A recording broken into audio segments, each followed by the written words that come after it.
decided to persist in maintaining this vlog, even though honestly I do prefer writing, but I think I'm starting to break away a little bit from my idealism of Derrida, given my sense that some of his inconsistencies in respects to politics, well, it's pardonable because he's an intellectual, he's naturally going to be inconsistent, are troublingly inconsistent with the kind of conclusions that I'm drawing from his epistemology. And I do think that he overlooks some conclusions that he could be drawing, and I'd like to surpass him. But this has nothing to do with him, and hopefully I'm not going to just make my throat worse by rambling about this. But this is going to be in one of a series of videos I started a long time ago before I went back to college, because this is something that people, even in philosophy departments, are remarkably adamant about keeping remote, and that is probability and statistical improbability and synchronicity. You know, as Gabriel Marcel, I almost said Martin Buber, I guess similar enough, said, we're too focused on problems and not focused enough on mysteries. So I want to take a moment right now of faith when I step away from the problems that I'm usually trying to deal with and actually focus in on a mystery, and that is that of synchronicity. Now, I've expounded before on why Fohrer's effect is nonsense, and I think that this is consistent with my spirit today of solving problems, of being skeptical. I'm going to be basically addressing Fohrer's effect and taking apart and why it's a ridiculous fallacy to dismiss meaningful coincidences based on the notion that they are supposedly statistical inevitabilities. One video you can find that deals with this, which I've already lampooned, and I think that people have tried to lampoon me, but I didn't really pay much attention to what they were saying, because skeptics can be insufferably annoyingly and dogmatic, was this video by Richard Dawkins, where he's basically preaching to school children about why statistical improbabilities are inevitable in a controlled experimental setting and therefore unimportant. Obviously, they're inevitable in a controlled, or more or less inevitable, in a controlled scientific experiment, yes. In an artificial experiment. And really, it's possible that statistical improbabilities are not, in fact, inevitable, but they're a measure of your will to power in such a situation. And supposing that there was a God, an invisible, all-powerful logos, that could interfere with statistical improbability and could have spited through some miracle Richard Dawkins' experiment at that moment, then Richard Dawkins would have been proven wrong. But I don't see why a benevolent God would do that, right? But let's not focus so much on that and focus on why you can't just apply an experiment like this to the outside world, and why Jung's argument for synchronicity as perhaps a fundamental law of nature which cannot be observed within the context of an experiment or within the confines of positivism still holds. Now, I'm going to use a specific example for this, and this is actually ironic because this just happened to me earlier today. I was completing a PowerPoint, and this in itself was kind of a deviation from what I'd been doing over the course of the day and the prior few days, because I hadn't really made a PowerPoint like this before, and it was a series of more or less tongue-in-cheek mock slogans and lampooning different ideologies and styles of inquiry, and the last of all of these was statistics. This was inconsistency with my numerological interests. Slide number 13, actually slide number 14, but the 13th, after my title slide, of all of the different paradigms and ideologies that I was lampooning. And basically, in this slide is a confluence of three different objects. One of them, which I implanted first, was the text and the slogan. And the slogan was in 3 lines. It was statistics, and then the next line began with the word because, and the third line began with the word and.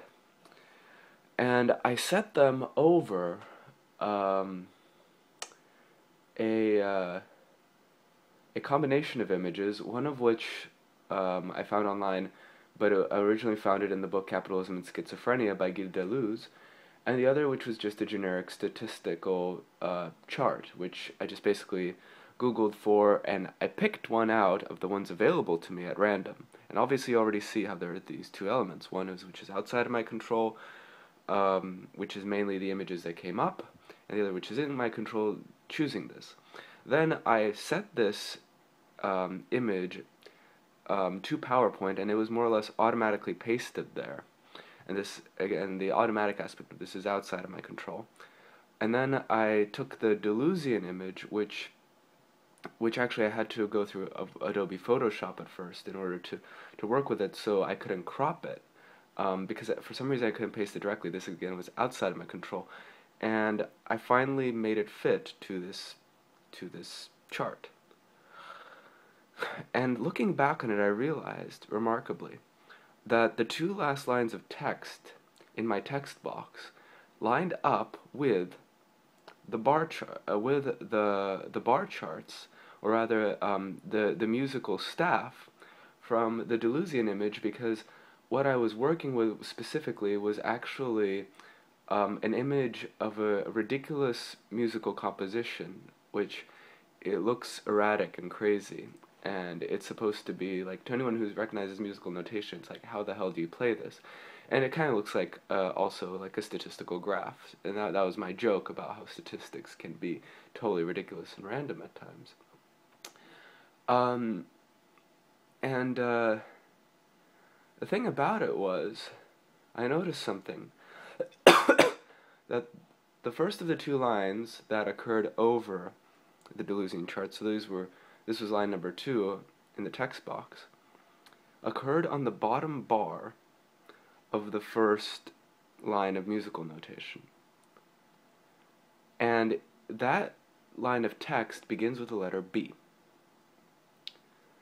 Now, if the bottom bar in a line of musical notation is B, then that means that the second to highest bar in that same line, or the lines following it, unless there's a change unless for some reason there's a change in the staff, is supposed to be A.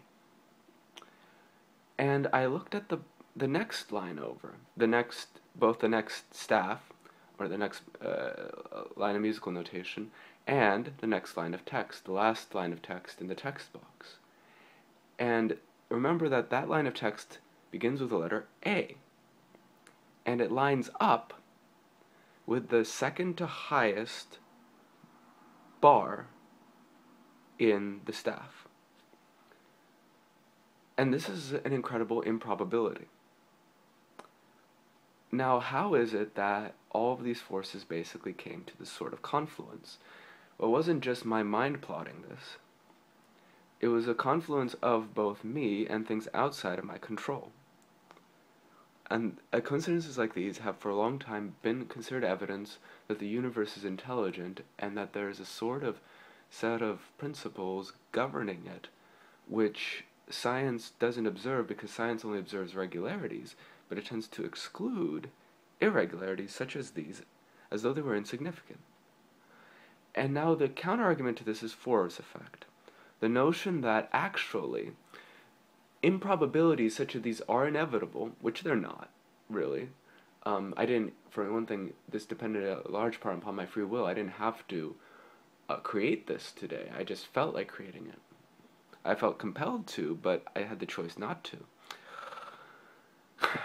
And, but also that, when you observe something like this, you're ignoring all the other times that it doesn't happen. Now, obviously, in this specific circumstance, where I'm working with something that is actually directly concerned with statistics, and therefore with probability, this is, first of all, not something that happens every day, and secondly, that argument for Fohrer's effect totally ignores the dimension of, personal meaning, the fact that, I can now personally relate this to the topic of the slide, and that is statistics. And statistics are supposed to deal in laws of probability. This in itself seems to defy laws of probability by being improbable, right? But also, and that's how synchronicities go, I have had a number of coincidences which I didn't consider significant, so I didn't call them synchronicities. But also, look, this is a very specific instance. In order to consider this one of many instances, you have to really generalize and say that this is more or less the same kind of day-to-day routine as going to the bank or something like that. Incidentally, I go to the bank very rarely because I'm not that good with money, and I had a coincidence recently at the bank that I didn't necessarily consider as synchronicity. I mean, logically speaking, all of the elements should have been there. I mean, I had a number of improbable things happen that day, but I didn't consider it significant.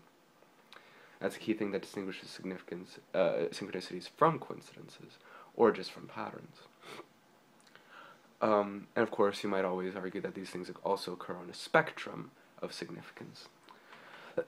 But, notice what you're doing here in this argument is basically saying that it is insignificant because it is rare. Because, look, you have a numerator and a denominator. The numerator is the number of coincidences that you have over the course of a day. And the denominator is, like, in this case, the whole day, right? And this creates a small fraction. And this small fraction is supposed to be consistent with your laws of probability. In other words, these statistical improbabilities are supposed to be inevitable, so there's a fraction to represent them, and because they're improbable, the fraction's supposed to be small. So you make the denominator large by generalizing and saying, look, you do this kind of thing all the time, but only very rarely does it become a coincidence. And by saying you do this kind of thing all the time, you're basically saying that what I was doing on the computer today is comparable to things I do over the course of the whole day, or maybe the whole month. So you're making a large denominator, and by comparison to that large denominator, the numerator, the number of instances that you have, seems smaller, and therefore seems insignificant, and lines up with your theoretical fraction. And because this fraction is presumed to be a constant, as in Dawkins' experiment, you presume it to be inevitable, and therefore insignificant, not symptomatic of something that defies a preconception of the laws of nature. But all they're basically saying is because of how rarely it happens over a given time frame, that's why it's insignificant. But really, the reason that it's even considered personally significant is because of how rarely it happens. Because if these kind of things happened all the time, you know what we'd call it? We would call it a law of nature. Just like the fact that even matter exists, from the perspective of atomics, is supposed to be an incredibly brilliant thing, and really, in a way, improbable. The fact that life exists is supposed to be incredibly improbable, but within the context, the limited denominator of the human organism, and living within the confines of this, it's considered a more day-to-day routine. Skeptical science, which is not skeptical of science itself, always tries to reduce things just to the human and to what is probable and what is consistent on a day-to-day routine, but it ignores these other patterns which do exist in the universe, which challenge our notions of what reality is. But that is why they're significant, because they suggest a hint of our place in the universe. If you break things down around you, not in a common sense sort of way, but to like something like an atomic level, really all you see is patterns. And in much the same way as Jung intuited, synchronicities can also be seen as patterns. But if you begin to prioritize certain of these patterns over others, because you see them more often because you're more accustomed to them, then you begin to forget that there can be just as easily a cause for these coincidences, these weird areas where our normal notions of where the line is between man and machine, between my intelligence and something else, and between how much I control things and how much I'm controlled by them, is subverted.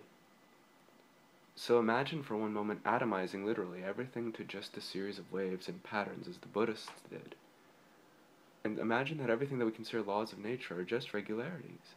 Well, there can be other regularities as well, which occur on a different dimension than the ones that we usually observe. They transcend our normal common sense distinctions between what's in our control and what's outside of our control, what's man and what's machine, what's intelligent and what's not intelligent, and what's probable and improbable. But it's conceivable as anything else.